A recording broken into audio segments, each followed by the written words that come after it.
कारगिल विजय दिवस पर ग्वालियर के महाराज बाड़ी पर शहीदों को याद किया गया और उनके सम्मान में सेना ने सलामी दी, अपने शस्त्रों को झुकाया। इस दौरान कवि द्वारा शहीदों के सम्मान में एक कविता का पाठ भी किया। कारगिल विजय दिवस पर शहरवासियों ने शहीदों के प्रति कृतज्ञता दिखाई, सेना ने सलामी दी। ग्वालियर में पिछले 19 सालों से कारगिल विजय दिवस पर महाराज बाड़ी पर समाज सेवियों और सेना के संयुक्त प्रयास से शहीदों को याद किया जाता है। इसी सिलसिले में रविवार को महाराज बाड़ी पर कारगिल विजय दिवस मनाया गया।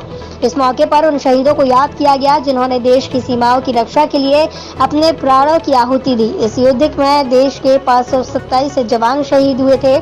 इसमें ग्वालियर चंबल संभाग के भी कई जवान शामिल थे। इस मौके पर सेना के जवान भी उपस्थित रहे।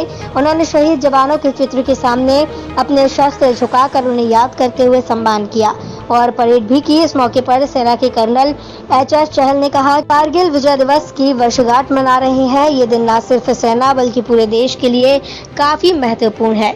उन्होंने कहा कि हमारे शहीदों ने जान की चिंता छोड़कर एक के बाद एक कई कारगिल की चोटियों पर तिरंगा झंडा फहराया और दुश्मन को करारी शिकस्त दी। इसलिए सीमाओं की रक्षा करते हुए शहीद जवानों को कृतज्ञता से याद किया जाता है।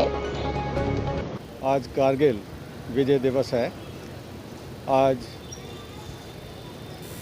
20 वर्ष हो गए हैं हमारे कारगिल के युद्ध हुए और आज हम 21वीं वर्षगांठ मना रहे हैं कारगिल दिवस की। ये एक बहुत ही महत्वपूर्ण दिन है जो हमें अपने शहीद जवानों का, उन भारत के सपूतों का हमें याद दिलाता है जिन्होंने अपनी जान निछावर करके उन चोटियों के ऊपर, उन सीमाओं के ऊपर अपने तिरंगे को लहराया और एक बार भी पीछे मुड़कर नहीं देखा। मेरी मान्यता रही और उसी मान्यता के अनुसार इस कार्यक्रम को हम लोग पिछले 20 वर्षों से मना रहे हैं। संत से पहले शहीदों को प्रणाम। मेरा ये मानना है किसी भी उन्नत राष्ट्र के लिए जहाँ संतों की साधना आवश्यक है, वहीं इस शहीदों के बलिदान को नमन करना भी आवश्यक है। जिस राष्ट्र में माँ भारती के सपूत राष्ट्र की रक्षा हंसते हंसते अपने प्राणों का उत्सर्ग माँ भारती के चरणों में कर देते हैं।